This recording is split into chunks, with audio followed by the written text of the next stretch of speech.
Gap ఇవ్వకుండా, విరామం ఇవ్వకుండా దేవుని వాక్య ధ్యానానికి మనం తరచుగా కూడుకోవాలని ఆ పాటను పాడుతున్నాం.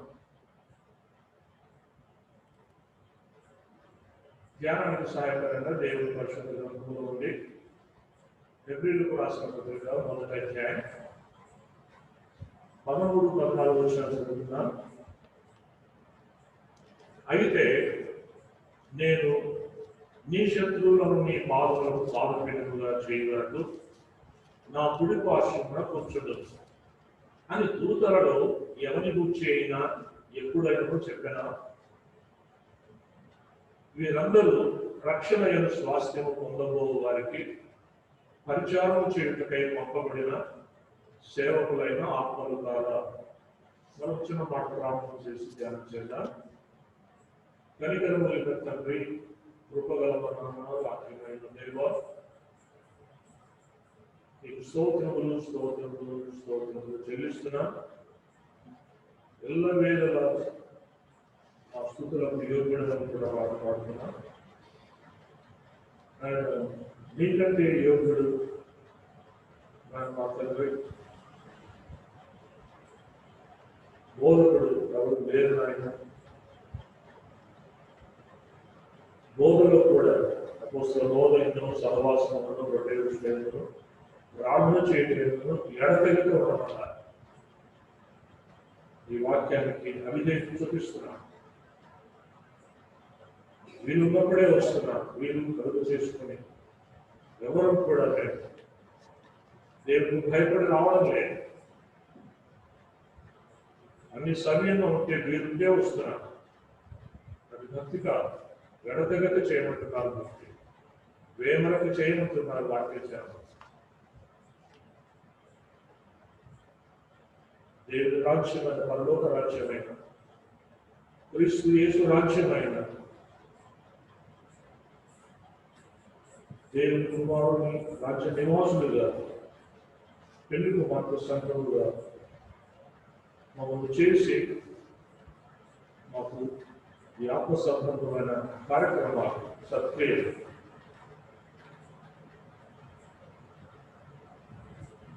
మీరు ఆచరించమన్నారు, అమలు చేయమన్నారు, ఆ చొప్పున నడుచుకోమన్నారు. మేము అవిధేయత చూపిస్తున్నాం. ఎంతోమంది రావాల్సిన వారు రాలేదున్నాయి. ఒక్కొక్కరిని దర్శించండి. వాక్యానికి లోబడకపోతే పాపం చేస్తున్నామని మీరు హెచ్చరిస్తున్నారు. నేను ఇంకా పాపాన్ని మూట కట్టుకుంటున్నాను. ఎంత క్షమాపణ దొరుకుతుందని ఫలించి అదే తప్పిదంలో కొనసాగుతున్నాను. ఆయన ఒక రోజు వస్తుంది మాకు పాప క్షమాపణ కూడా, చేసిన తప్పిదానికి క్షమాపణ అడిగే అవకాశం కూడా లేకుండా అంత వస్తుంది మీరు చెప్పారు. ఆ తరువాత మారు మనసు పొందగలి నీళ్లు విడిచిన ఏ లాభం లేదు పోయిందని వాటిని చదువుతున్నాం. యెహోవా దొరుకు కాలంలో వెలపడి ఆయన సమీపంలో ఉండగా ఆయన వేడుకొని ఆయన దొరుకు కాలము సమీపముగా ఉండే కాలము ఉన్నట్టుగా అమాంతంగా అది దొరకకుండా సమీపంగా లేకుండా పోతుంది అని అర్థమందులో ఉంది. ప్రజలు గ్రహించకుండా పోతున్నాం. ప్రభువా, నీకు భయపడి వణుకుచు లోబడి భక్తి చేస్తూ మా పరిశుద్ధతను కాపాడుకుంటూ తగ్గింపు స్వభావంతో యేసు ప్రభు వారు కలిగి ఉన్న సాత్వికను దీన మనసును కలిగి భక్తి జీవితంలో ఈ పరిచర్య సేవా జీవితంలో మేమందరూ కూడా ముందుకు సాగిపోయే మధ్యలో దయచేయండి. చదువుకున్న భాగాన్ని బట్టి మీకు స్తోత్రాలు, దాన్ని విడిచి వడ్డించున్నాం. మనందరికీ కూడా ఆయన మాత్రం లేదు. ఈ వాక్యం బోధపడినట్టుగా చేయమని ఉన్న పాఠం మనందరినీ కూడా ఈ కృపా వాక్యానికి అప్పచెప్పుకుంటూ యేసు ప్రభు పరిశుద్ధ నామములో స్తుతులు చెల్లించి ఈ మనవులన్నీ వేడుకుంటున్నాము తండ్రి. ఆమేన్.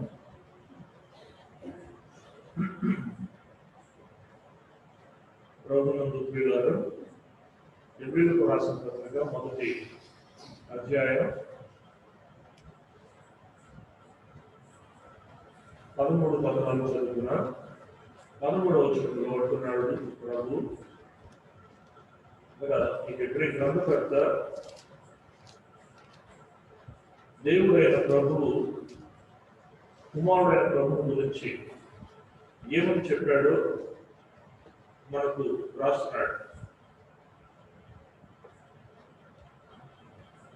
13వ వచనంలో ఇలా అంటున్నాడు, అయితే నేను నీ శత్రువులను నీ పాదములకు పాదపీఠముగా చేయగలదు, నా కుడి పార్శ్వమున కూర్చుండు. ప్రియులారా,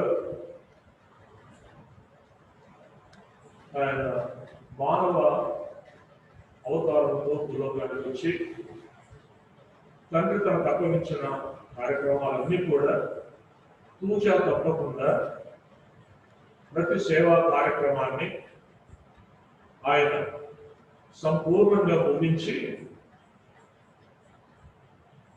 తండ్రి నీవు నా చేతికి అప్పగించిన పనిని నేను సంపూర్ణం చేసేదాన్ని అని చెప్పి మేఘాల మీద ఆయన వెళ్ళిపోయాడు. దాన్ని మన మార్క్స్ వార్త 16వ అధ్యాయం 19వ వచనంలో చదువుకున్నాం. చూడండి, మార్క్స్ వార్త 16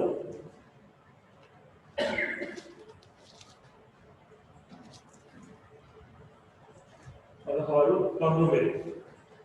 ఇలాగు ప్రభు అయిన యేసు వారితో మాట్లాడిన తరువాత పరలోకములకు చేర్చుకొనబడి దేవుని కుడి పార్శ్వమున ఆశీనుడయ్యను. ఏమంటే భూలోకంలో 33.5 సంవత్సరాలు జీవించాడు ఆయన.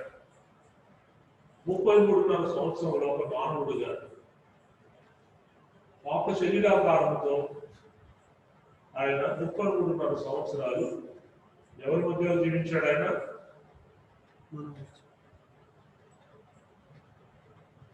మనం చదువుకున్న వచనం ప్రకారం మన మధ్య అంటే శత్రువుల మధ్య జీవించాడు. ఏమంటే 33 సంవత్సరం మన మధ్య, మానవుల మధ్య అంటే ఇప్పుడు చదువుకున్న హెబ్రీ 1:13 ప్రకారం ఎవరి మధ్య ఉన్నాడు? శత్రువుల మధ్య జీవించాడు ఆయన. ఆయన చంపడానికి ప్రయత్నం చేశారు, తప్పించుకున్నాడు 2-3 సార్లు. మంచివాడిని, నీతిమంతుని, ప్రజలకు ఉపకారం చేసిన వాడిని, మేలు చేసిన వాడిని చంపడానికి ప్రయత్నం చేశారు. కొట్టడానికి, తోసేయడానికి, పైనకి కిందికి ఎన్నో ప్రయత్నాలు చేశారు. కానీ నమ్మిన ప్రజలకు భయపడి కొంత వెనుకంజ వేశారు. కానీ చివరికి వారి కేకలే గెలిచేన్న మాట చదువుతున్నారు. ఎక్కడ చేశారు కేకలు? పిలాతు న్యాయస్థానంలో బందిపోటు దొంగను వదిలిపెట్టి మాకు ఆ బందిపోటు దొంగ బరబ్బను మాకు వదిలిపెట్టి, ఎవరు కావాలంటే వీళ్ళకి బందిపోటు దొంగ కావాలంట అన్నాడు ప్రజలకి. ఎందుకు బందిపోటు దొంగలు ఎందుకు కోరుకుంటున్నారంటే అందరూ అలాంటి జీవితం జీవిస్తున్నారు, బందిపోటులాగా, దోచుకునేవాళ్ళలాగా. వాళ్ళకు వాడే స్నేహితుడు. కాబట్టి మాకు బరబ్బను విడిపించు. మరి యేసు ప్రభుని ఏం చేయాలి? ఇందులో రాజు యేసు ప్రభు అంటే సిలువ వేయు, సిలువ వేయు, సిలువ వేయు. అంతే కాదు, వారి రక్తం మా మీద, మా పిల్లల మీద ఉండుగా, కానీ వాళ్ళతో వాళ్ళే జీవించుకున్నారు.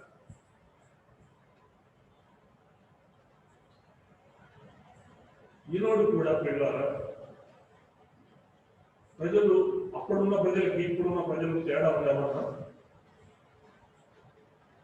పాపం పెరిగిందా తరిగిందా? హెచ్చయిందా తగ్గిందా? పాపం హెచ్చయింది. ఇప్పుడు చెప్పండి, అట్లా ఇప్పుడున్న ప్రజలందరూ అప్పుడున్న ప్రజల కంటే ఇంకా ఎక్కువ శత్రువులు అయ్యారు. ఎట్లా? వాక్యం వింటారు, నడుచుకోరు. వాక్యం వింటారు, లోబడరు. వాక్యం వింటారు, ఆ చొప్పున చెయ్యరు.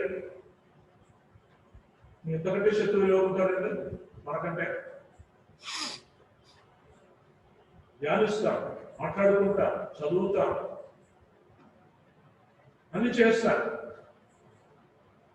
మరి మీకు చూపిస్తాం ఆయనకి. ఎవరు ఉంటారు ఇక్కడ, ఎవరు చేత అని ఆయన మీకు చూపించి మళ్ళీ లోకంలోకి పోతారు.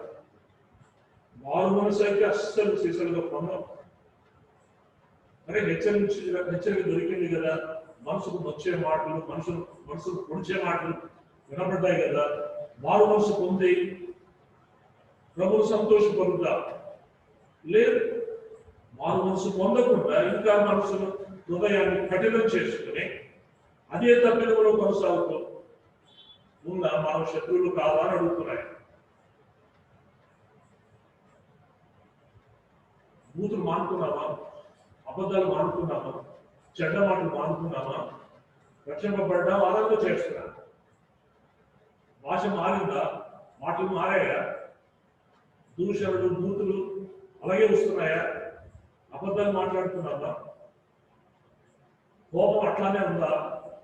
మానవ మనసు పొందితే ఇవన్నీ ఉండవు.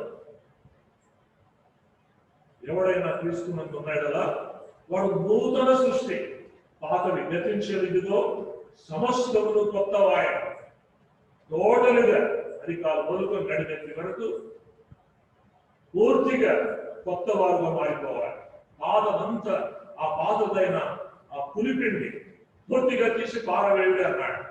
ఆ చెడ్డ మాటలు కానీ, ఆ సంస్కృతులు కానీ, ఆ నవ్వులు కానీ, ఆ సనువుడు కానీ, ఆ దొరుగుడు కానీ, ఆ పాపం కానీ, ఆ అవిధేయత కానీ, ఆ అక్రమం కానీ అని మానుకోవాలి. ఆ పులిపిండినంతా, పాతదంతా, ఆ పులిపిండంతా తీసి పడే. ఇశ్రాయేలు ఆ పని చేయక అరణ్యములు సంహారము చేత సంహరింపబడి, పాముల చేత తేళ్ల చేత కరువబడి వారు అరణ్యములో రాలిపోయిరి. ఎందుకు? సనుగు గొనుగుడు వల్ల. ఎవరి మీద? మోషే మీద, యెహోషువ మీద, అహరోను మీద, దేవుని మీద. మన ప్రత్యక్ష గుడారంలోనికి దిగి వస్తున్నాడు ఆయన మేఘములో. మోషేతో మాట్లాడుతున్నాడు. ప్రజలందరికీ వాక్యము మోషే ద్వారా మాటలు ఇస్తున్నాడు ఆయన. ప్రత్యక్ష గుడారం నుండి దిగి వచ్చి మరి కావలసినంతా ఇస్తున్నాడు. ఆహారం, నీళ్లు, మాంసం, వాళ్ళు అడిగిన ఉల్లిపాయలు, తెల్లగడ్డలు, కొత్తిమీర, మసాలా అన్ని ఇస్తున్నాడు ప్రభు. ఏమడిగితే బండలో నుండి నీళ్లు, ఆకాశం తెరచి కొత్తిమీర గింజల వలె తెల్లని ఏమండి తేనె వంటి రుచి కలిగిన ఆకాశపు మన్న దేవుడు వాళ్ళ గుడారాల ముందే ప్రతి ఉదయం కురిపిస్తున్నాడు. అద్భుతాలు ఎన్నో చేశాడు. ఆరిన నేలను సముద్రంలో నడిపించాడు. ఎన్ని చేసిన సనుగుడు దొరుకుడు పోలే అరణ్యంలో రాలిపోయింది. ఈనాడు కూడా వాక్యం వింటున్నాం, సనుక్కుంటున్నామో దొరుకుంటున్నాము, లోబడే ప్రయత్నం ఏమో చేస్తున్నాం. శత్రువులుగా ఉన్నామా దేవునికి? వాక్యానికి మిత్రులుగా ఉన్నాము. విచక్షణ లేకుండా ఉన్నాం చాలాసార్లు. సనుగుతూ దొరుకుతూ ఉన్నాం. ఇది దేవుడి వాక్యం. హెచ్చరించము, గద్దించము, ఖండించము, బుద్ధి చెప్పుము, క్రమశిక్షణ చేయము, ఇంకా మాట వినకపోతే సంఘం నుండి వెలివేయము అనమంటున్నాడు.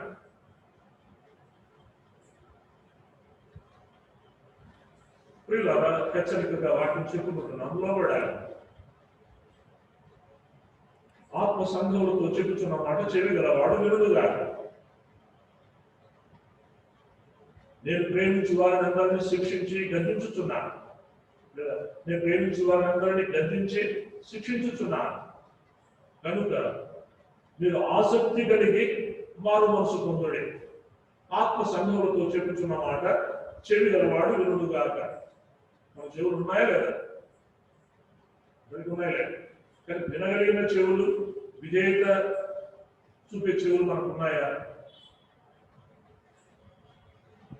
ఉంటే మరి దేవునికి విధేయత చూపించి లోబడి ఆ దేవునికి మిత్రుడుగా ఉన్నామా? ఇంకా పరపం కోరుకునే వాళ్ళనే ఉన్నాము, దొంగలనే మెచ్చుకునే వాళ్ళతో ఉన్నామా? ఇంకా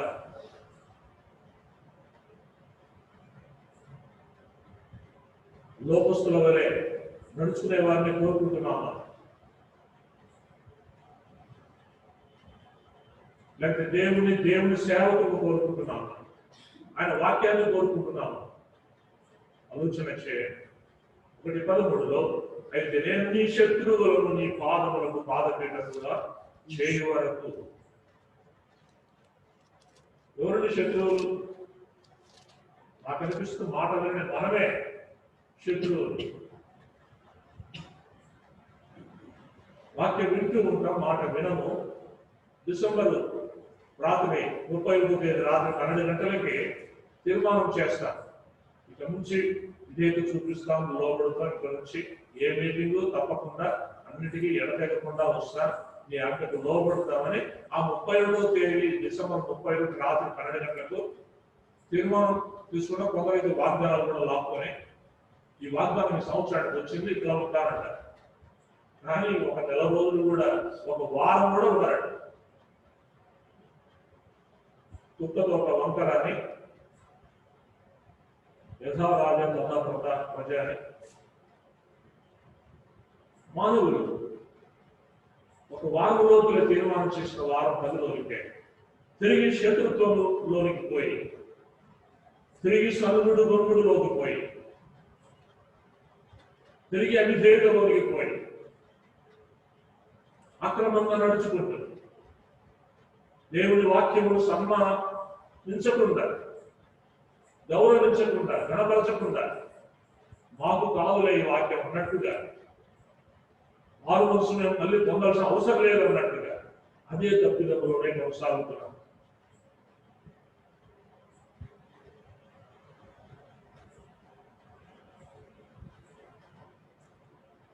నరులు తమ మార్గమును సరి చేసుకుంటూ వారి వశంలో లేదనియు,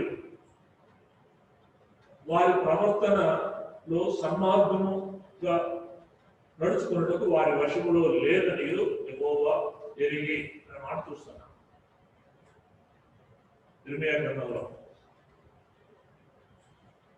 నరులు సన్మార్గంలో నడుచుకుంటూ వారి వశంలో లేదట.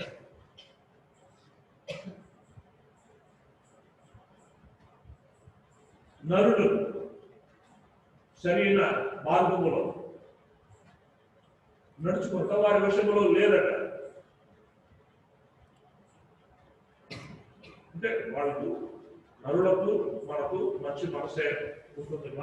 మనము మంచిగా జీవించాలి, లోబడి జీవించాలి, ప్రభుత్వ సమీపంగా ఉండాలి, అకృష్టులుగా మనం ఉండాలి, ఆ వాక్యము కట్టుబడి లోబడి దేవుడు మెప్పిస్తూ జీవించాలని కోరుకుంటుంది. కానీ అలా జీవించేది వారి వశంలో లేదు అంటున్నాడు దేవుడు.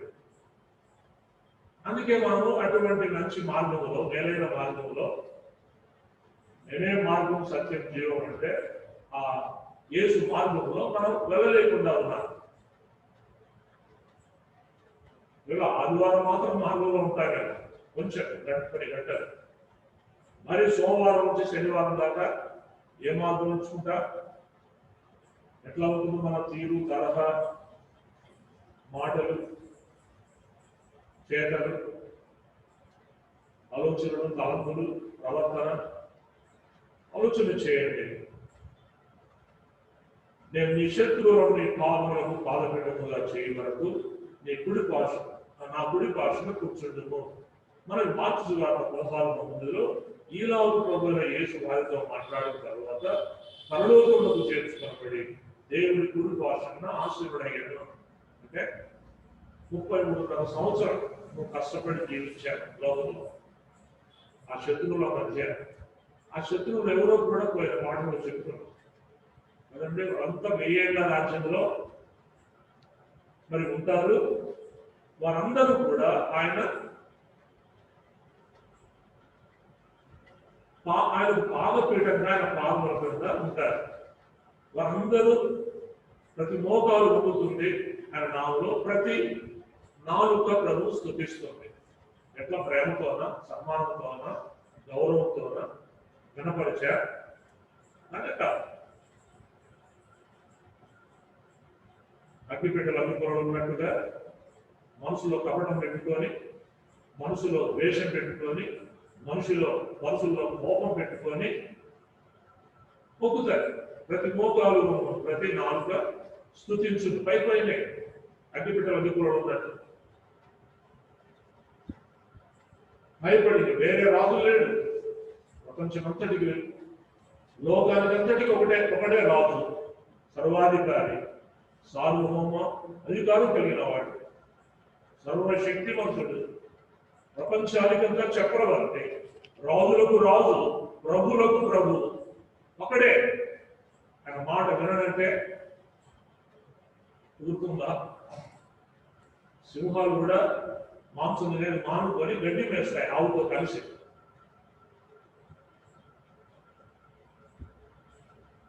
ఏ జంతువు కానీ, క్రూర మృగము కానీ ఎదుటి వారిని హింసించదు. సింహము, ఆవు కలిసి గడ్డి వేస్తాయి కొండ మీద. విడినావు పాము, విషసర్పం, విడినావు పాము తల్లి రొమ్ములో ఆనుకొని పాలు తాగే పసిబిడ్డ, ఈ విడినావు పాము ఇద్దరు కలిసి ఆడుకుంటారంట ఆ రోజుల్లో. ఎవరిని హాని చేయలేరు కూడా. నీ శత్రువుని నీ పాదపీఠముగా నేను ఉంచు వరకు నీవు నా కుడి పార్శ్వమున కూర్చుంటును. అంటే అందరూ విధిగా ఇప్పుడు లోపడకుండా ఉన్నారు. ఇప్పుడు ఎవరిష్టం వాళ్ళని. దేవునికి లోపడము, వాక్యానికి లోబడము,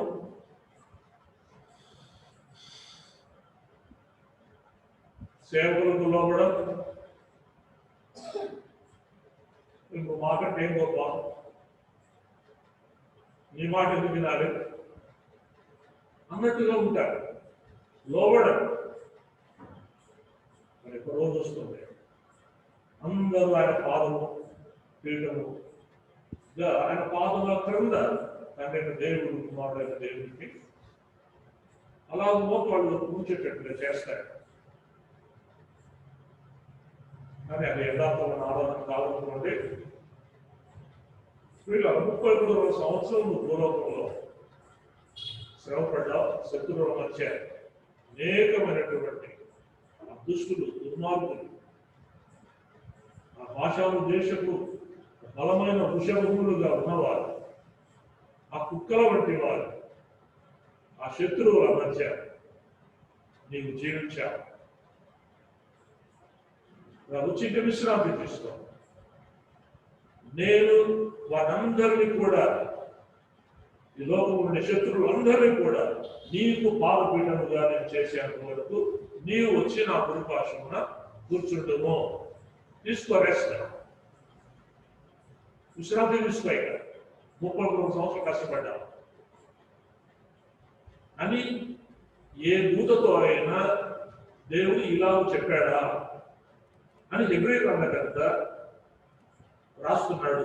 హెబ్రీలో ఎవరికంటే చెప్పలేదు ఆయన. నా కుడి పార్శ్వం కూర్చుంటున్నాను,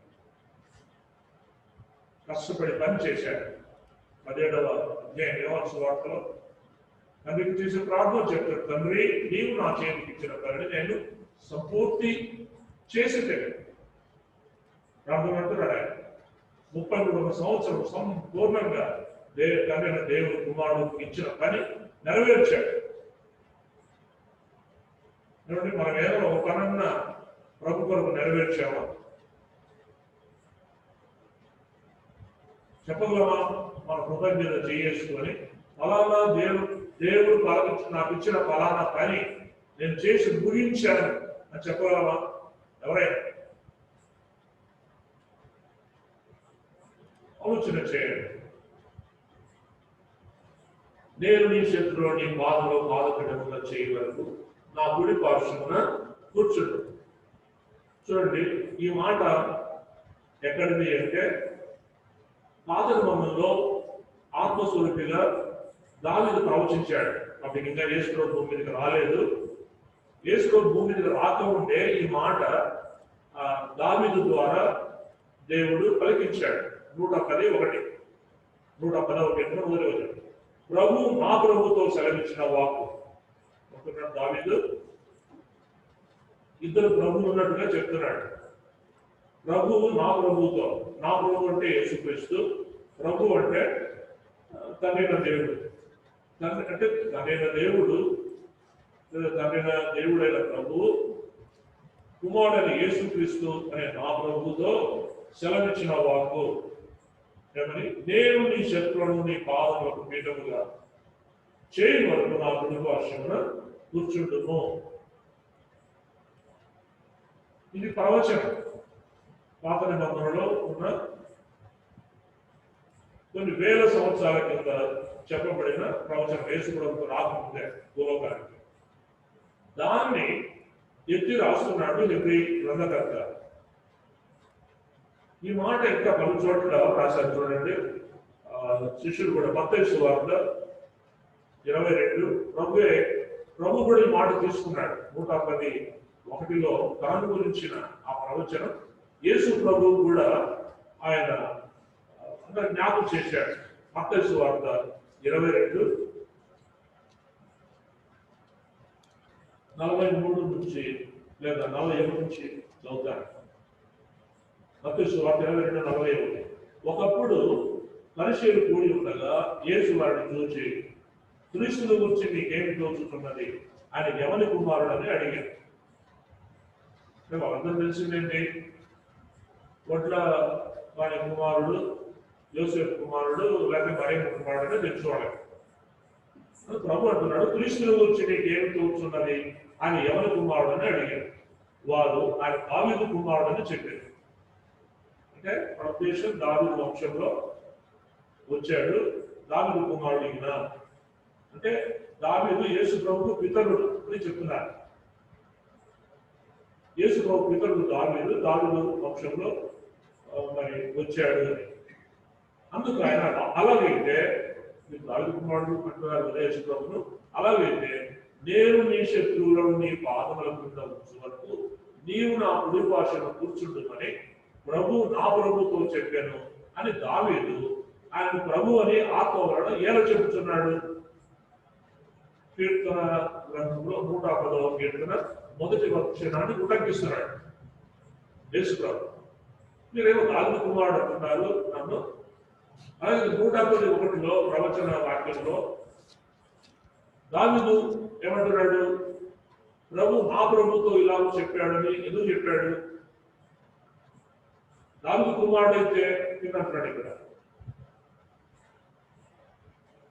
45 దావీదు ఆయన ప్రభుని చెప్పినలా ఆయన ఎలాగతని కుమారుడు ఉందని వారిని అడుగుగా ఎవడునూ మారు మాట చెప్పలేకపోయాడు. మరియు ఆ దినం నుండి ఎవడునూ ఆయనను ఒక ప్రశ్న అడగ తెగింపలేదు. ఎందుకంటే ఆయన ప్రశ్న వేస్తే జవాబు చెప్పేవాడు ఒకటి కూడా లేదు. ఇక్కడ మనం ప్రశ్న వేస్తే జవాబు చెప్తామేమో కానీ ప్రభు మనం ప్రశ్న వేస్తే మనం ఎవరు జవాబు చెప్పలేము. తర్వాత చూడండి, మార్కు సువార్త 12:36. మార్కు సువార్త 12:36,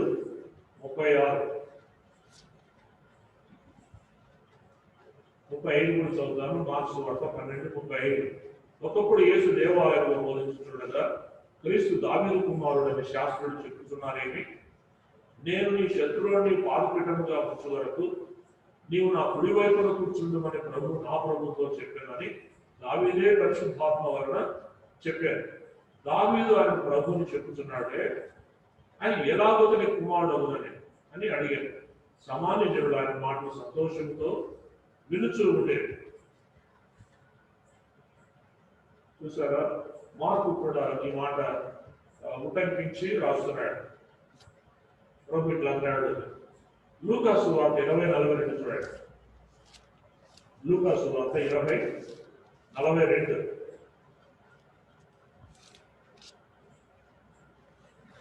కూడా చదువుతారు. ఆయన వారితో, క్రీస్తు దావీదు కుమారుడని జనులు ఎలాగో చెబుతున్నారు? నేను నీ శత్రువుని పాదపీఠముగా ఉంచే వరకు నీవు నా కుడి పార్శ్వన కూర్చుంటుమని ప్రభు నా ప్రభుతో చెప్పాను అని కీర్తన గ్రంథములో దావీదే చెప్పి ఉన్నాడు. దావీదు ఆయన ప్రభువుని చెప్పినాడు కదా, ఆయన ఎలాగో కుమారుడు అవునని చెప్పారు. ఆ 110వ కీర్తన మొదటి వచనములో ఉన్నటువంటి వచనము పరిశుద్ధాత్మ మూలముగా దావీదు యేసు ప్రభు నుంచే పలికాడు. అది మత్తయి, మార్కు, లూకా ఎత్తి రాస్తున్నారు. ప్రభు కూడా ఆ సందర్భాన్ని గుర్తు చేస్తూ, ఎలా ఇది చెప్పండి, దావీదుకు యేసు ప్రభు ఎలా కుమారుడు అవుతాడు? దావీదుకే యేసు ప్రభు కుమారుడు ఎలా అవుతాడు? ఫిబ్రవరి 10:13 చూడండి. ఫిబ్రవరికి రాసిన పత్రిక 10వ అధ్యాయం 13వ వచనం.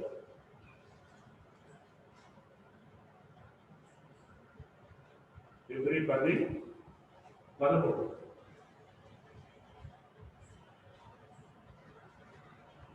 12-13 కలిసి ఉన్నాయి. ఈయన అయితే పాపముల నిమిత్తమై సదాకాలము నుంచి ఒక్క బలిని అర్పించి అప్పటి నుండి ఆ పని ముగించిన తర్వాత అప్పటి నుండి తన శత్రువులు తన పాదములకు పాదపీఠముగా చేయబడి వరకు కనిపెట్టుచు దేవుని కుడి పార్శ్వమున ఆశీనుడాయన. ఫిబ్రవరి రాసిన పత్రికలో ఈ రచించిన గ్రంథకర్త ఫిబ్రవరి 1:13 చెప్తున్నాడు ఈ మాట.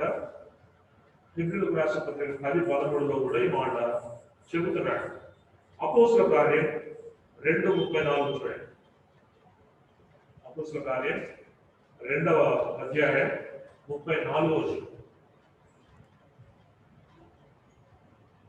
దావీదు పరలోకమునకు ఎక్కిపోలేదు, అయితే అతని కనెడు. దావీదు పరలోకమునకు ఎక్కిపోలేదు, అయితే అతని కనెడు. నేను నీ శత్రువును నీ పాదముల క్రింద పాదపీఠముగా ఉంచు వరకు నీవు నా కుడి పార్శ్వన కూర్చుంటామని ప్రభు నా ప్రభుతో చెప్పాడు. పరలోకానికి ఎక్కి వెళ్ళి తండ్రి కుమారుడు మాట్లాడుకుంటా అంటే చూచాడా పైకి ఎక్కిపోయి పరలోకానికి అంటే లేదు. వాళ్ళు భూలోకంలోనే ఉంటే ఈ మాట రాస్తున్నాడు.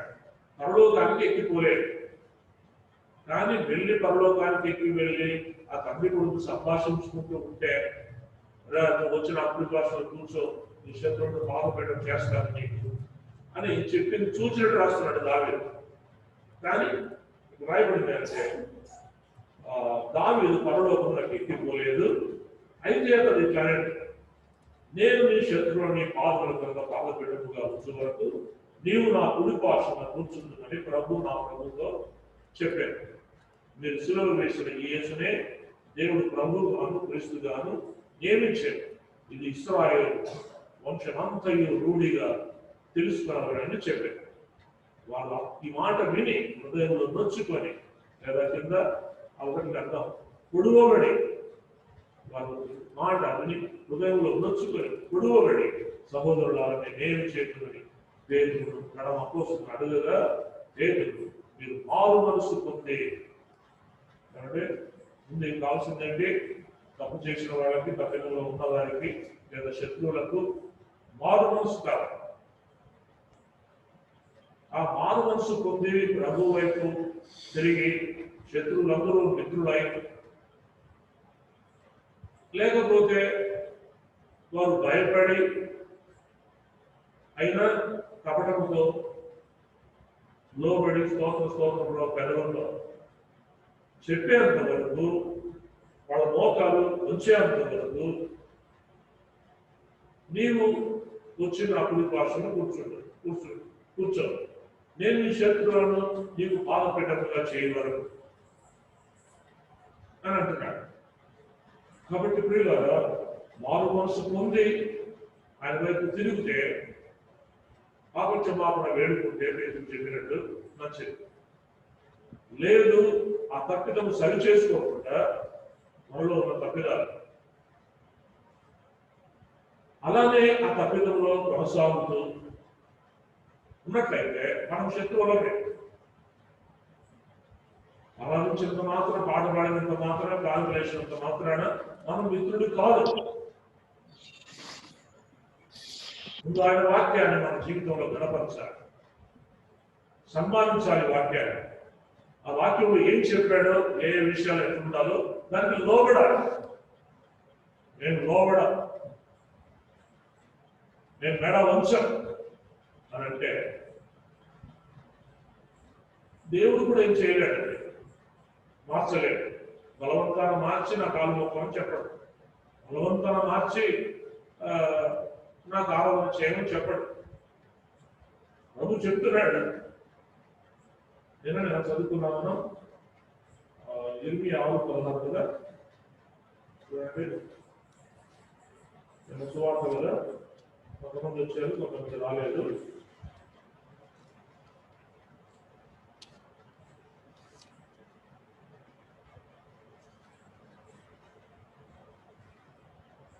ఇర్మియా గ్రంథం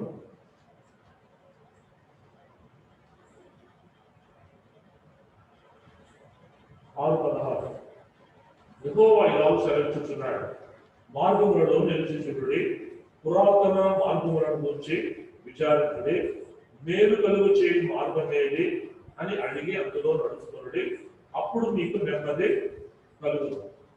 ఇప్పుడు నెమ్మది లేదా, శాంతి లేదా, సమాధానం లేదా? కారణం ఏంటంటే మనము ఆ మార్గంలో, మేలైన మార్గంలో నడవడం లేదు అని అర్థమవుతుంది. అక్కడ యెహోవా ఇలా సెలవిస్తున్నాడు, మార్గములలో నిలిచిచుండి, పురాతన మార్గములను గురించి విచారించుడి, మేలు కలుగు మార్గం ఏది అని అడిగి అందులో నడుచుకునుడి, అప్పుడు మీకు నెమ్మది కలుగుతుంది, లేదా అప్పుడు మీకు క్షేమము, సంతోషము, సమాధానం కలుగుతుంది. అయితే వారు ఏమంటున్నారంట, ప్రజలు మేము అందులో నడుచుకొనమని చెప్పుతున్నారు. ఏమంటున్నారు? అందులో మేము నడుచుకోము. ఇంత వాక్యం అంటే లేచిపోతాం, మేము ఆ వాక్య ప్రకారం నడుచుకునేదే లేదు.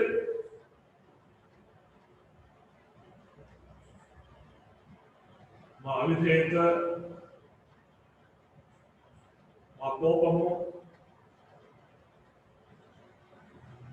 మా చెడ్డ మాటలు,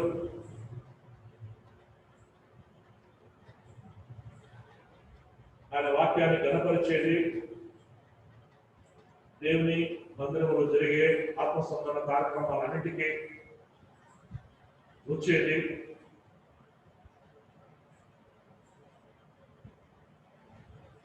ఆయన పూర్ణ యథార్థమైన ఆత్మతో, సత్యముతో ఆరాధన చేసే ఆరాధన, ఇవన్నీ మేము చేయం. యేసు ప్రభువును నమ్ముకున్నా, బాప్తిజం తీసుకున్నాం, రక్షణ ఇస్తా అన్నాడు. మరి అనుకుంటూ తప్పిదములు అలానే ముందు సాగుతున్నాము, క్షమాపణ అడుగుతున్నాం లేదు.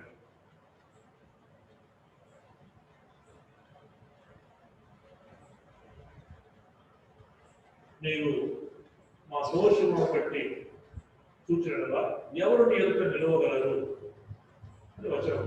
అంటే అందరూ దోషం చేసిన వారుగా ఎవరు ఆయన ఎదుట నీతిమంతులు నిలబడలేరు, మీరు కానీ, నేను కానీ, ఏ సేవకుడు కానీ. అంటే దాని కిందే ఉంది ఆ మాట కింద. అయితే ఆయన యుద్ధ క్షమాపణ దొరుకుతున్నాను ఉన్నాయి. అంటే ఎవరు ఎదుట నిలబడలేము దోషమును బట్టి అని ఆయన చెప్పాడు కదా. అందరూ దోషం చేస్తే తప్పేంది, నిలవలేము దోషాన్ని బట్టి అంటున్నాడు. అట్లనే పోదాం ఆ దోషంలో అనుకోవడానికి దాని కిందే ఉంది. అయితే యెహోవా యుద్ధ క్షమాపణ దొరుకును. అంటే ఆ దోషములలో ఉన్నవాడు, దోషంలో ఉన్నాను, నేను దేవుని నిలబడలేను అని అర్థమైన వాడు వెంటనే క్షమాపణ వేడుకోవాలి, ఆ దోషముల నుండి తప్పుకోవాలి. ఒక మాట చెప్పాలంటే నూతన సృష్టిగా మారాలి, ఆ పులిపిండి తీసేయాలి.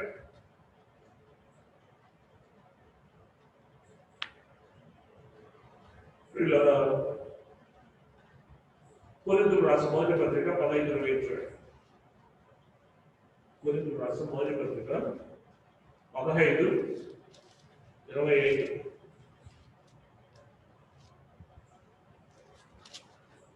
24 చదువుతారు. అటు తర్వాత 15:24 కొరింథీయులకు రాసిన మొదటి పత్రిక.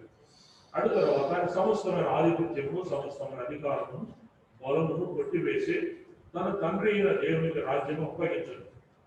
అప్పుడు అంతం వచ్చును. ఎందుకనగా తన శత్రువులందరినీ తన పాదముల క్రింద ఉంచు వరకు ఆయన రాజ్య పరిపాలన చేయుచుండగలను. పక్కన కూర్చొని మీ శత్రువులను ఈ పాదపీఠములుగా చేసేంత వరకు నా ప్రక్కన కూర్చుంటును అని చెప్పాడు అని చెప్పి అంతవరకు లేదా తన పాదం ఉంచు వరకు ఆయన రాజ్య పరిపాలన చేయుచుండవలను. కూర్చోమని పక్కన కూర్చోమంటున్నాడు. నీ శత్రువులందరూ నీ పాదానికి పీఠంగా చేసేంత వరకు, అంతవరకు ఏం చేయమన్నాడు? ఆయన అంటే యేసు ప్రభు రాజ్య పరిపాలన చేయించుండవలను. చెప్పగలరా ఏ రాజ్య పరిపాలన చేయాలంతవరకైనా?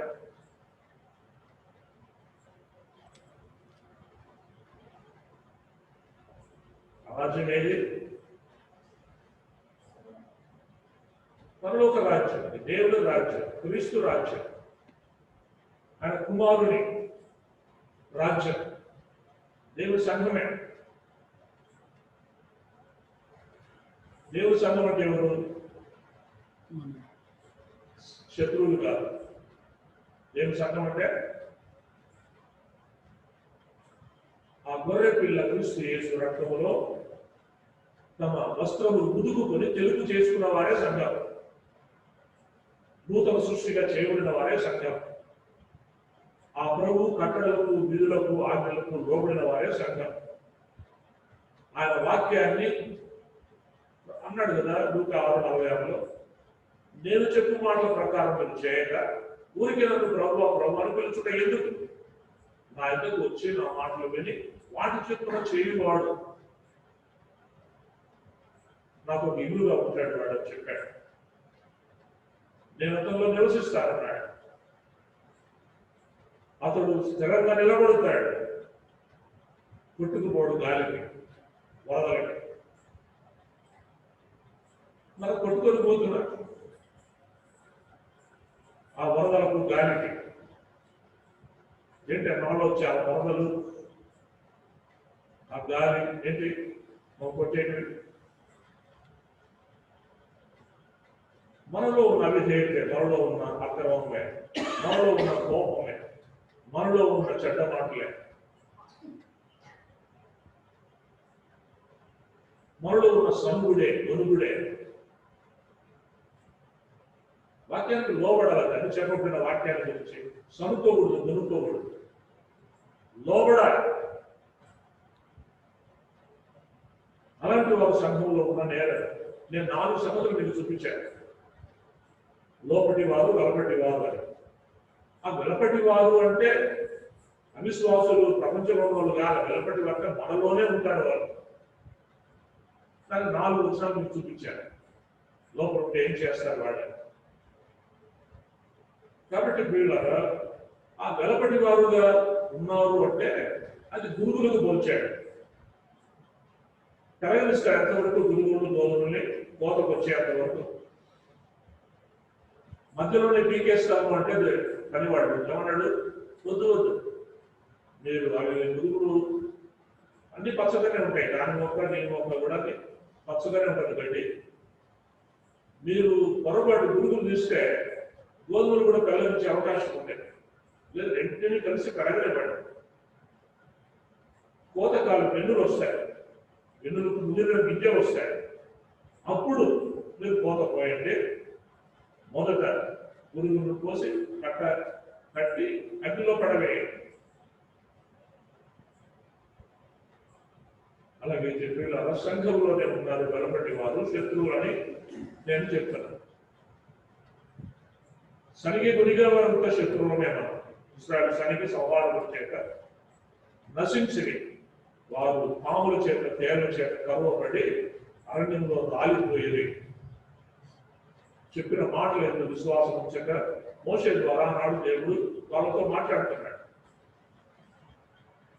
మోషే ద్వారా యెహోషువ ద్వారా మాట్లాడుతున్నాడు. కానీ వారు దుఃఖిస్తున్నారు. వీళ్ళ రాళ్ళతో కూడా తప్పాలనుకున్నారు. మోషే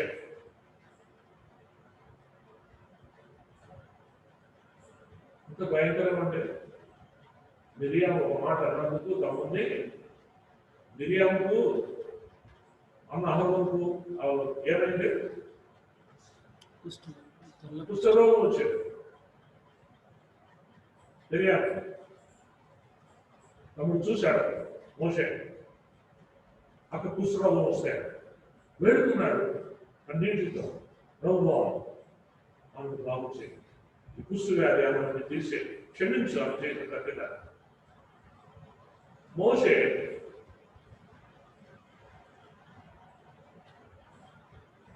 ఏదో తప్పిదం చేసినట్టు దేవుడికి వ్యతిరేకంగా అవి సరిగింది, గొనిగింది.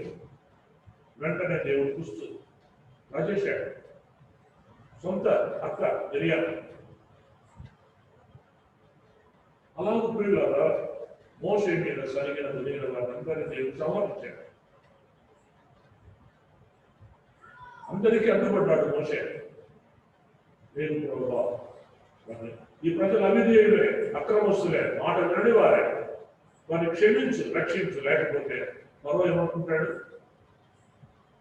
ఏదో ప్రజలు ఉద్ధరిస్తారని తీసుకుని పోయాడు ఒక దేవుడు అంట, యెహోవా దేవుడు అంట, తీసుకు అరణ్యంలో చంపేశాడు వాళ్ళందరినీ అని అనుకుంటాడు. వద్దు, వాళ్ళు చేయదు ప్రభు, నీ నామం చెడ్డ తెలుసు. దేవుడు ఏం చేశాడు? ఆ ఫరోను ఆ సైన్యాన్ని ముంచేశాడు తెరసంతో. వాళ్ళని ఇట్లా అంటారు అన్నట్టు. మా ప్రజలు మా ఇష్టం అనుకున్నారు, కానీ వాళ్ళు ఇట్లా అనుకుంటారు, నీకు అవమానంగా మాట్లాడతారేమో, నీకు అపఖ్యాతి కలుగుతుంది. ప్రభువా లేదు, దాన్ని క్షమించు, రక్షించు, అది బాగు చేయి. వదిలేని ప్రజలే, వారిని క్షమించి రక్షిస్తావా లేదా నా పేరు జీవగ్రంథము నుండి తీసేస్తావా అని అడిగాడు రాజు. అంటే నేను నశించుకోవడానికి సిద్ధంగా ఉన్నాను, ఈ ప్రజలను రక్షించాను. అంటే ప్రభు ఏమంటున్నాడు? లేదు, పాపం చేసిన వాడే మరణం ఉందను. నిన్ను నేను హెచ్చిస్తాను, నీ కుటుంబాన్ని బంధువులు చేస్తాను. పాపం చేసిన వాడే మరణించాలి. ఖచ్చితంగా మాట్లాడేందుకు నీతి న్యాయం కలిగిన యెహోవా దేవుడు. ఇశ్రాయేలు ప్రజలను అరణ్యంలో రాలిపోచేశాడు సంహరించి.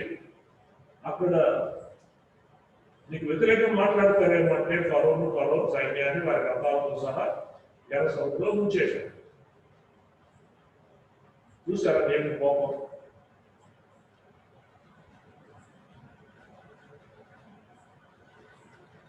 చూడండి, మోషేలాగా ఇప్పుడు యేసు ప్రభు కూడా తండ్రి పడి కుడిపార్శ్వం కూర్చొని మన తప్పిదాలన్నింటి విషయమై క్షమాపణ అడుగుతున్నాడు. మోషే దేవుని క్షమాపణ తీశాడు కాదు. యేసు ప్రభు కూడా శత్రులుగా జీవిస్తూ ఆయన అక్రమంగా వాక్యానికి లోబడకుండా సముద్రంతో దునుములతో జీవిస్తున్న మన విషయమై ఆయన తండ్రి కుడిపార్శ్వం నిత్యము విజ్ఞాపన చేస్తున్నాడు. ఆయన దేవుడు నేను విజ్ఞాపన చేస్తున్నాడు, నా చేతులు చూడు ప్రభువా, నా పట్టణం చూడు, నా కాళ్ళు చూడు, నా గాయాలు చూడు. వారి కొరకు వారు తప్పిదం చేశారు, వారి కొరకునే ఇలా బలి అయ్యారు. అంటే ఆయన వేడుకోవడమే కాదు, కానీ మనము కూడా వేడుకోవాలి. ఆయనతో క్షమాపణ దొరుకుని ఎవరికే? ఆయన వైపు మల్లుకున్న వారికే. దినవృత్తాంతములు 7:14 చూడండి. రెండవ దినవృత్తాంతములు 7:14.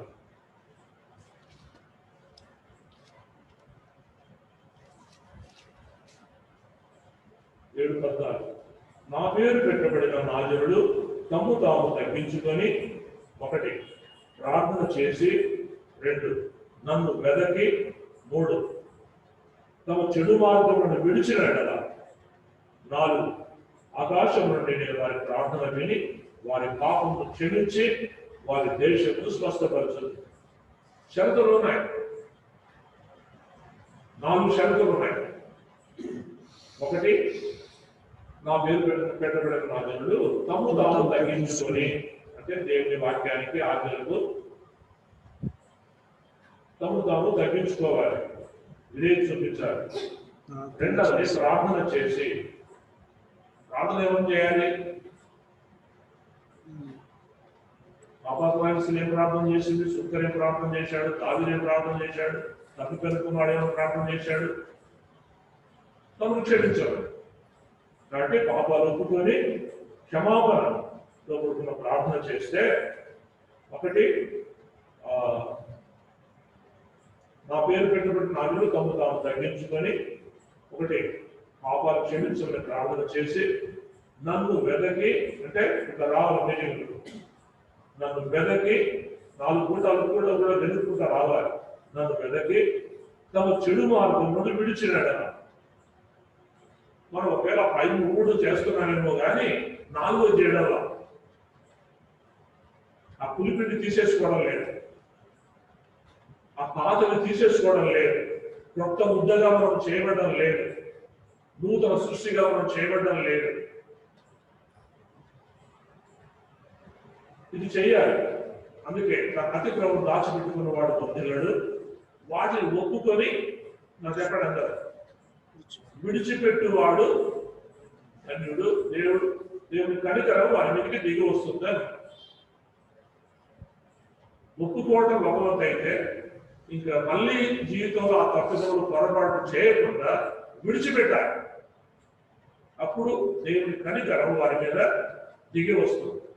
కానీ అతిక్రమంలో దాచిపెట్టి తప్పు ఒప్పుకోకుండా, ఒప్పుకున్న దాన్ని తప్పు ఒప్పుకున్న ఒకవేళ విడిచిపెట్టకుండా ఉంటే దేవుని కనికరించడు, అంటే క్షమించడు. వారి పాపం వారి మీదే నిలిచి ఉంటుంది. వారు శత్రువులకి లెక్క, వారు మిత్రుడు కాదు.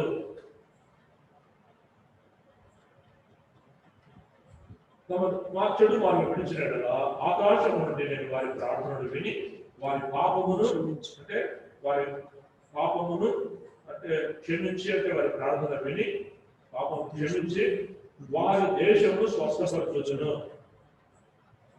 ఈ స్థలమందు చేయబడు ప్రార్థన మీద నా కన్ను దృష్టి నిలుచును.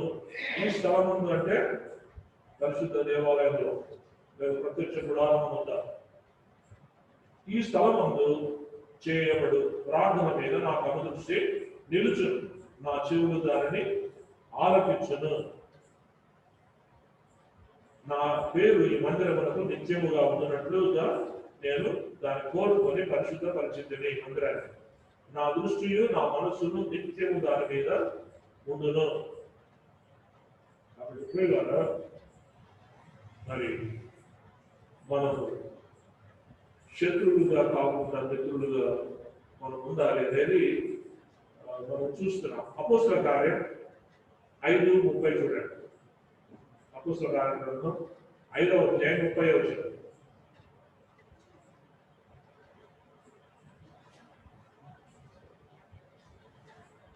మీరు ప్రాణుల వేలాడదీసి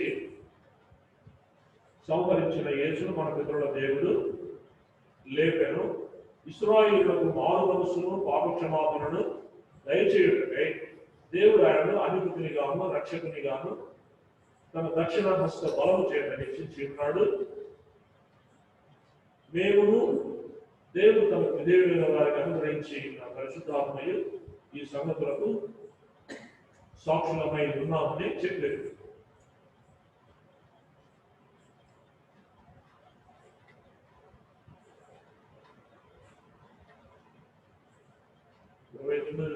పేతురును అపోస్తలును మనుషులకు కాదు దేవునికి లోబడినవాడు కదా అని చెబుతూ, మీరు రానున్న వేలాడని సంబంధించిన యేసును మన పితరుల దేవుడు లేపెను.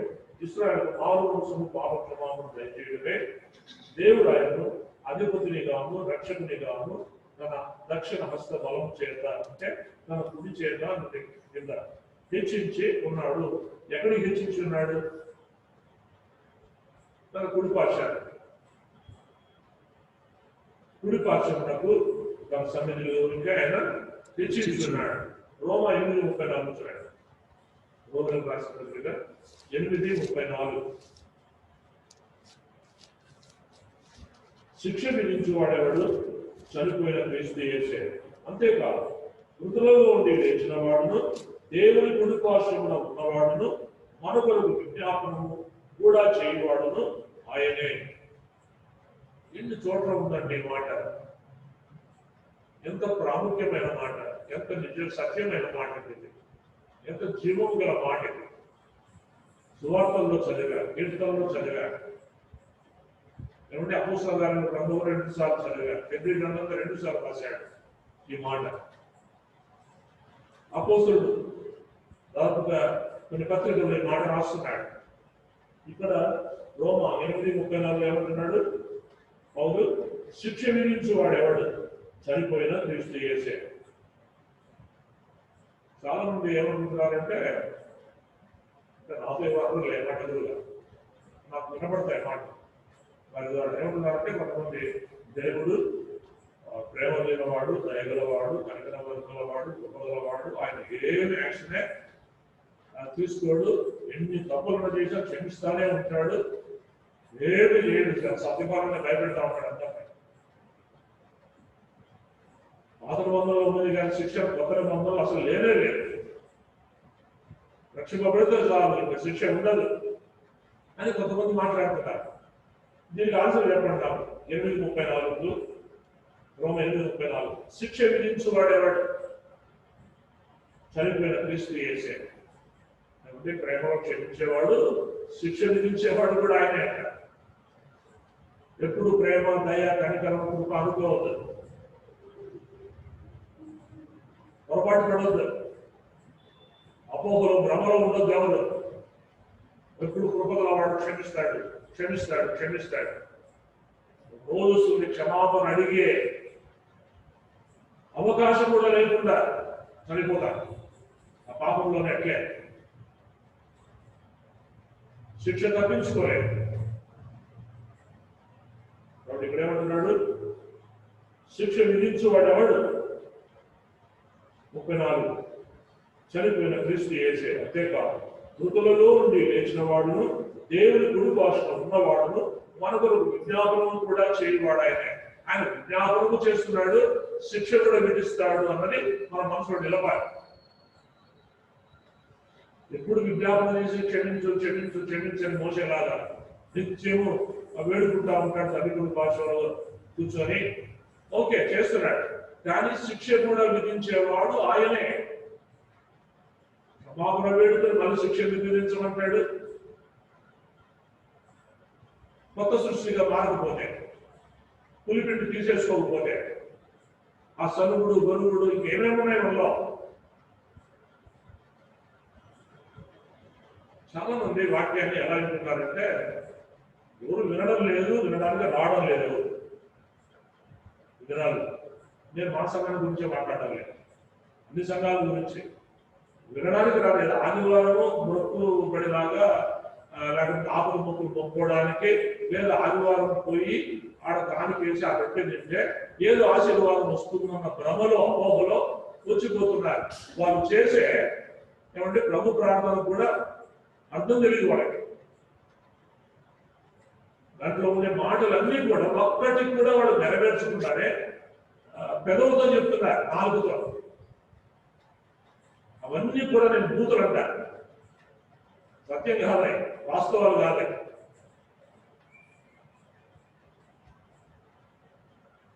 తండ్రికి కుమారుడుగా కుమార్తెలుగా లేరు. నా తండ్రి తప్పే. ఎవరు కుమారుడు ఆయనకే? ఎందరైతే ఆయన ఆత్మచేత నడిపింపబడ్డారో వారందరూ దేవునికి కుమారుడై ఉన్నారు. ఆత్మ నడిపింపు ఎవరిలో ఉందండి? అసలు ఆత్మ ఒకడు ఉన్నాడు, నడిపిస్తాడు. మనం ఆత్మ నడిపించడం నడుచుకోవాలి, మన సొంత నిర్ణయాలు తీసుకోకూడదు అని ఎవరితో ఉందా? ఊరికే తండ్రి అంటున్నాడు. అది దూషణే, అది అపహాస్యమే. అన్నాడు ఉమ్మి వేశారు ముఖాల మీద, ఈనాడు తండ్రిగా చేసుకోకుండా బిడ్డగా కాకుండా ఊరికే తండ్రి అని పిలుస్తున్నారు. అది కపటం, అది వేషధారణ. అంటే నీ నామం పరిశుద్ధపరచబడను గాక. నువ్వు అంటే పరిశుద్ధం అవుతుందా? ఆత్మతో నిండుకొని ప్రభు బిడ్డలుగా మార్చబడి పులిపిండి లేని వారుగా ఉండి పరిశుద్ధంగా జీవిస్తున్న వారు జీవించవచ్చు. అంటే నీ నామం పరిశుద్ధపరచబడను గాక, నీ రాజ్యము వచ్చును గాక. ఇప్పుడు ఆయన రాజ్యంలో లేకుండా నీ రాజ్యం వచ్చును గాక అంటున్నారు.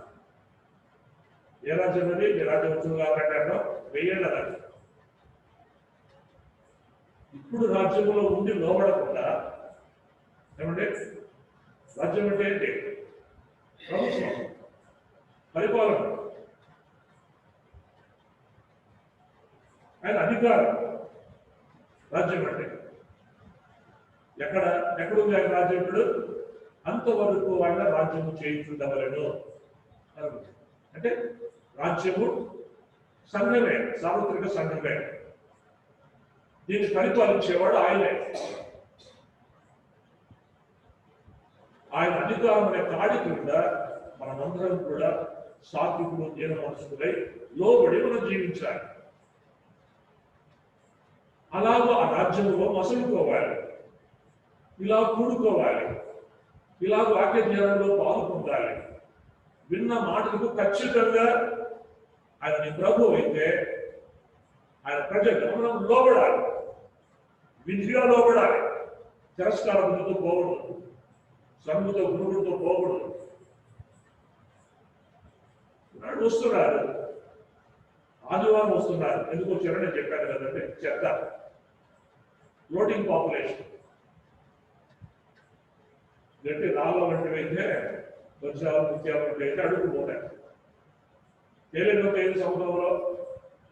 చెత్తనే. నిండుగా కూడుకుంటున్నారు, బయట కూడా వేస్తున్నారు కర్మశాలలు. ఆదివారం పూట అంటే చెత్త.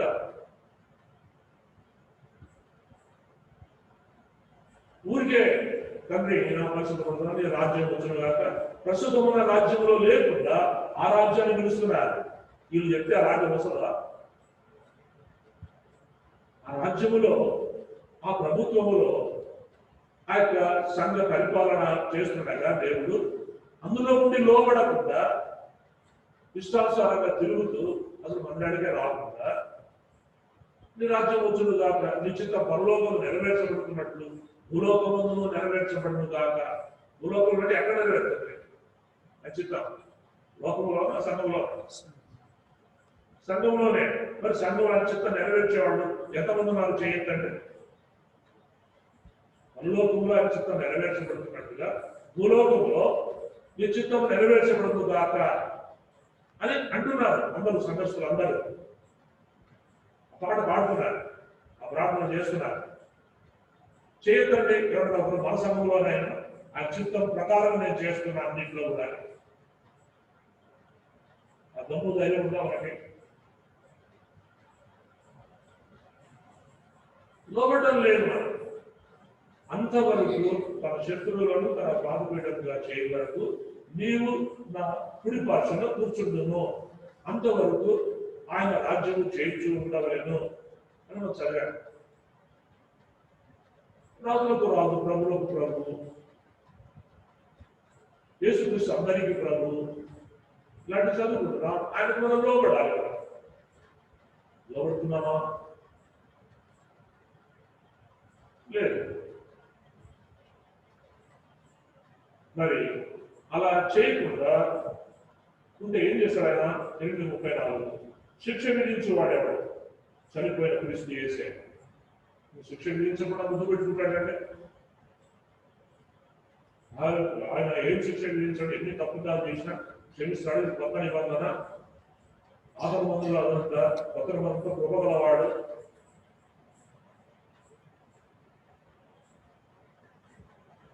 కొత్త నిబంధనలోనే అపోస్తలుల 5వ అధ్యాయంలో ఉన్నారు అననీయ సప్పీరా. ఆడబడి కావాలేదా? పేతురు కాలేదులే. దేవుడు కృపగలవాడైతే అననీయ సప్పీరాను అబద్ధం చెప్పినది ఎందుకు ఆడ చంపాడు? అపోస్తలుల 5వ అధ్యాయం. వీరెందుకు పరిశుద్ధాత్మకు విరోధముగా అబద్ధం చెప్పారు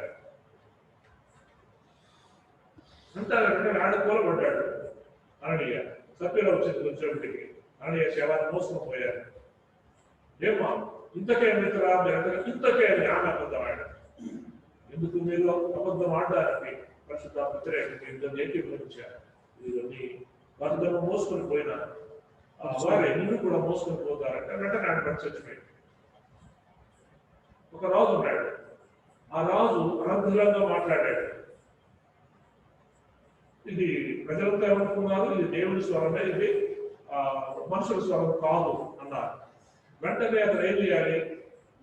ఆ మాట అంటున్నప్పుడు నేను కాదంతా ప్రభుత్వే, నా మాటలు కాదని దేవుని మాటలే అని ప్రభుకు మహిమ చెల్లించలేదు. అందును బట్టి వెంటనే అక్కడ పురుగులు చచ్చిపోయాడు అని ఉంది. ఎక్కడ పాత నిబంధనలో కొత్త నిబంధనలో? కొత్త నిబంధనలోనే అపోస్తలుల కార్యాల గ్రంథంలోనే ఆ రాజు పురుగులు పడి చచ్చిపోయాడు. ఎందుకు? దేవుని మహిమపరచనందున. వీళ్ళు అలా పాత నిబంధనలో ఒకడే దేవుడు, కొత్త నిబంధనలో దేవుడు ఒకడే. ఆయనలో మార్పు ఏమీ లేదు. ఆయన మారనివాడు, మార్పు లేనివాడు, మహిమ గలవాడు.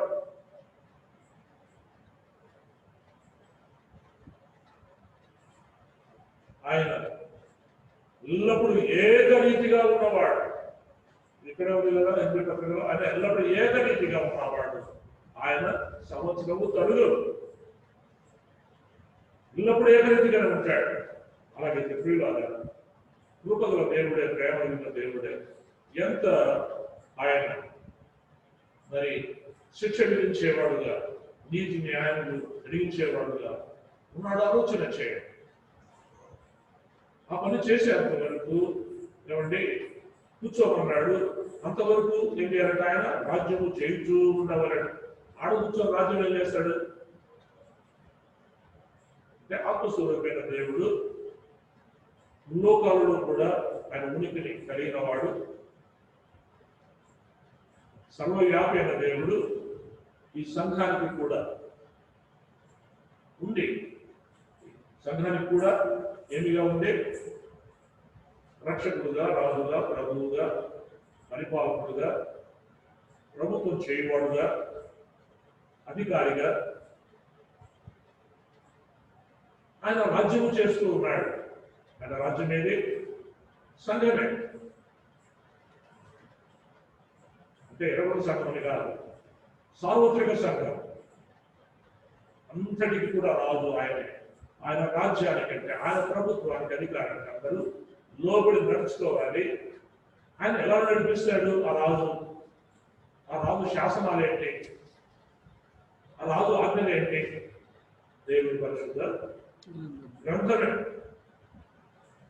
ఆయన ఆజ్ఞలు, ఆయన విధులు, కట్టడలు, శాసనాలు దేవుని వాక్యమే. దీన్ని పాటించమని ఆ రాజు దీన్ని మనకిచ్చాడు. ఆయన రాజ్యం చేయించు ఉండవు, చేస్తున్నాడు కూడా. ఆయన నా జీవితంలో ఆయన రాజ్యం చేస్తున్నాడని చెప్పగలరు. అడుగుడుగుతున్నాను, నిమిషాల దేవుడు నాతో మాట్లాడతాడు. 4 గంటలకే చెప్తాడు ఏదో ఒకటి గుర్తు చేసి. బాత్రూమ్కి వెళ్ళి వస్తాడు, వెళ్ళి వచ్చి మళ్ళీ పడుకోబోతాడు, మళ్ళీ గుర్తు చేస్తాడు, పొడుస్తాడు. లోపల లేపింది పడుకోవడానికి కాదు, వెళ్ళు ప్రార్థనకి వెళ్ళి చేస్తా ప్రార్థన. 4:30 లేస్తే 7 వరకు మళ్ళీ నాకు టీ తెచ్చే వరకు వీళ్ళు ప్రార్థనలోనే ఉంటారు. నేను చెప్తున్నాను ఆయన రాజ్యం నా హృదయంలో ఉంది. నేను అనుభవిస్తున్నా ఆయన రాజ్యాన్ని. ఆయన చెప్పిందే సంఘానికి నేను చెప్తున్నా. ఏ మాట చెప్పు అదే చెప్పు, నేను చెప్పిందే చెప్పు, అదే చెప్తున్నా. అందరం కూడా నా మీద రాజ్యం ఉంటే, రాజ్యం వచ్చును కాకంటే వ్యక్తిలో ఆయన రాజ్యం ఉండాలి, కుటుంబంలో మన కుటుంబాల్లో ఆయన రాజ్యం ఉండాలి, మనం కూడుకున్న స్థానిక సంఘములో ఆయన రాజ్యం ఉండాలి, సార్వత్రిక సంఘం అంతటిలో ఆయన రాజ్యం ఉండాలి. తరువాత 1000 రాజ్యం వస్తుంది. అది శాంతి రాజ్యం, నీతి రాజ్యం సర్వలోకములో వస్తుంది. ఆయన శత్రువులు ఎంతమంది ఉన్నా, ఎన్ని కోట్ల బిలియన్స్ ఉన్నా కూడా అగ్గిపెట్టెలో అగ్గిపుల్లలు మర్యాదగా ఉన్నట్టుగా తీసుకోకుండా అట్లా పాప శాప మరణాలకు లోనైన వారు తేలు పుట్టిన దొంగల్లాగా ఉండాల్సిందే. ప్రపంచం అంతా మొక్కాల్సిందే, స్తుతించాల్సిందే. తేలు పుట్టిన దొంగలు అరవరు గట్టిగా అరుసేంటి, దొంగ వచ్చాడు అందరూ వచ్చి మీద పడతారు. అంటే తేలు పుట్టిన దొంగల్లాగా ఉంటారు 1000 రాజ్యంలో. యేసుప్రభు నమ్మని వారు, నమ్మిన వారు అంత కూడా వెంటబడి వస్తారు. ఆయన సింహాసనంలో అధికారం పంచుకొని ఈ నమ్మిన వారిని, నమ్మని వారిని, శత్రువులు కూడా ఆయన అధికారంతో పరిపాలన చేస్తారు. అది జయించు వారికి ఇస్తారు, అందరికి ఇస్తారని చెప్పలేదు. తెలుసుమా, నేను రాజు వెళ్తాను ఎర్రగుంటలో, కడప జిల్లాలో నాకు అధిపతులు అవుతారా అనుకోవద్దు. జయించు వాడికి అన్నాడు. జయించు వాడికి నా సింహాసనం, తండ్రి నాకు ఇచ్చిన నా సింహాసనం మీద నేను వాడిని కూర్చుండబెట్టుదును. జయించు వాడికి, రక్షణ వాడికి కాదు. రక్షింపబడితే మొట్టమొదటి మెట్టు అంతే, ఫస్ట్ స్టెప్ భక్తి జీవితంలో. రక్షింపబడటం, బాధ్యత తీసుకోవడం, అతడిలో చేయడం ఫస్ట్ స్టెప్. అనువాదం ఉంది నిచ్చెన, భూమి నుంచి ఆకాశానికి. పేతురు ఆ నిచ్చెన చూశాడు. యాకోబు దాని మీద దేవుడు ఎక్కుచూ దిగుచూ ఉండేది. ఆ నిచ్చెన యేసు ప్రభువే.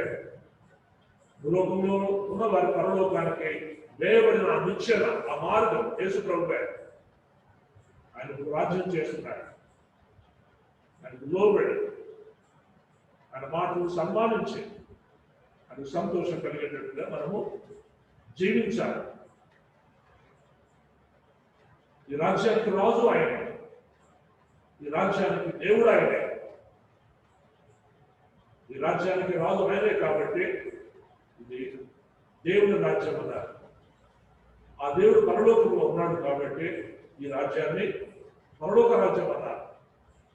ఇంకా పేర్లు ఉన్నాయి, కుమారుడి రాజ్యం అని, దేవుడి కుమారుడి రాజ్యం అని. ఆ రాజ్యంలో నివాసులు మనమని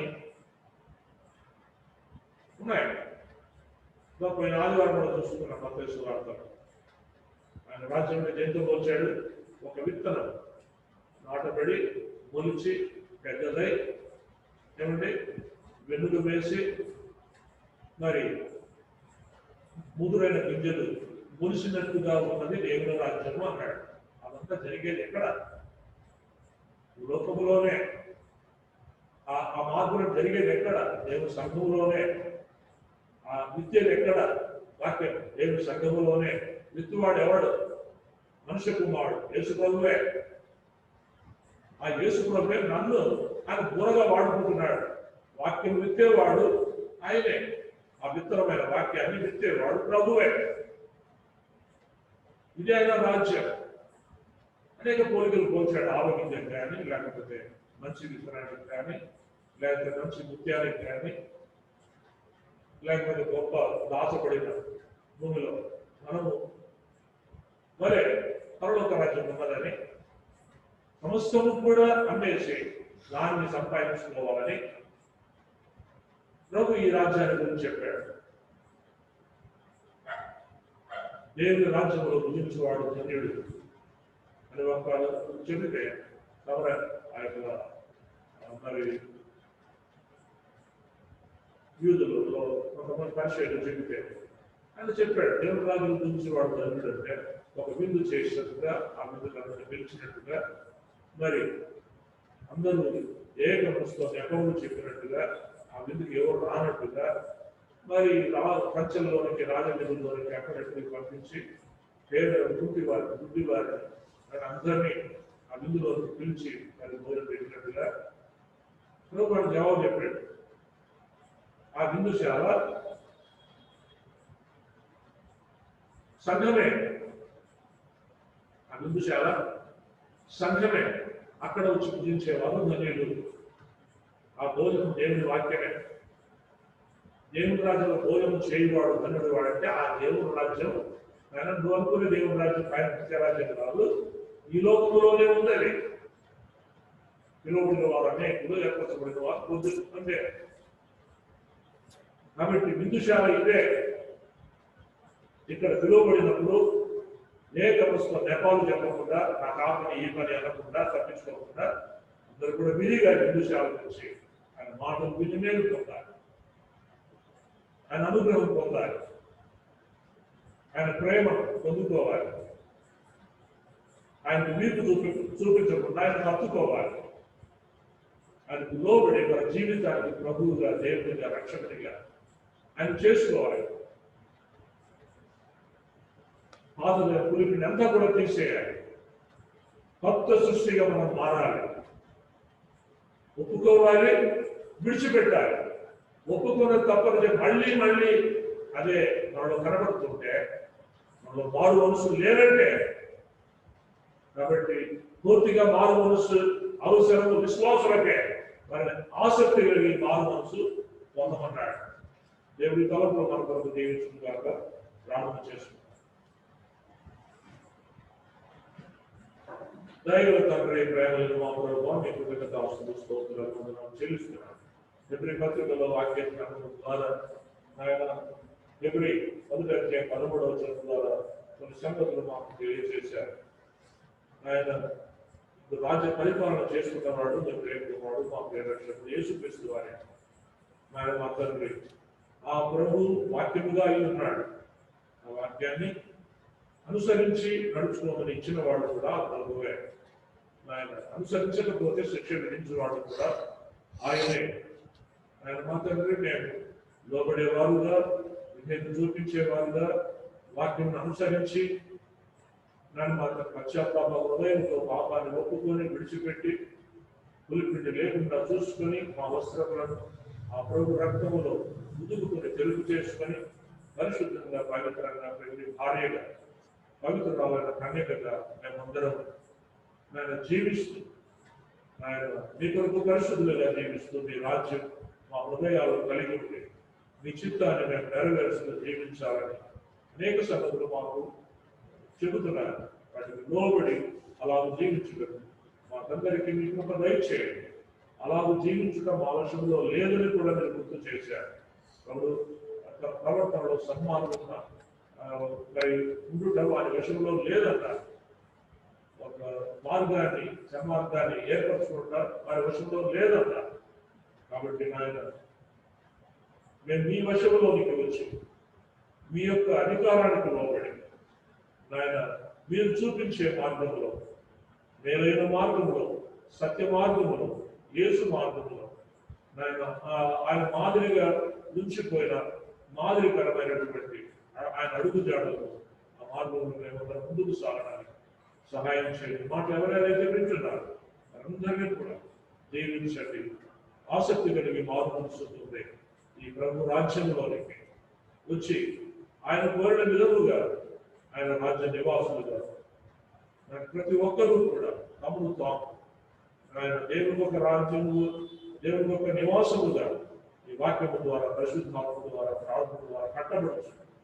ఆయన ఆ ప్రభును హృదయంలో కలిగి, కుటుంబంలో కలిగి, ఆయన మా తండ్రి స్థానిక సంఘములో కూడా ఆ ప్రభును రాజుగా కలిగి జీవించే భాగ్యం మాకందరికీ దయచేయండి. వెళ్తుండగా మీ సమాధానంతో పంపించమని మా రక్షకుడు, మా ప్రభు, మా ప్రాణప్రియుడు, మా విమోచకుడు, ముక్తిదాత, మాకు నిజమైనటువంటి ఈ లోకంలో ప్రభు, వేయలో ప్రభు, దాని మా తండ్రి పరలోకంలో కూడా ప్రభు అయిన దేవుడి కుమారుడైన యేసు ప్రభు నామములో స్తోత్రములు చెల్లించి స్తుతించి వేడుకుంటున్నాము తండ్రి. ఓకే.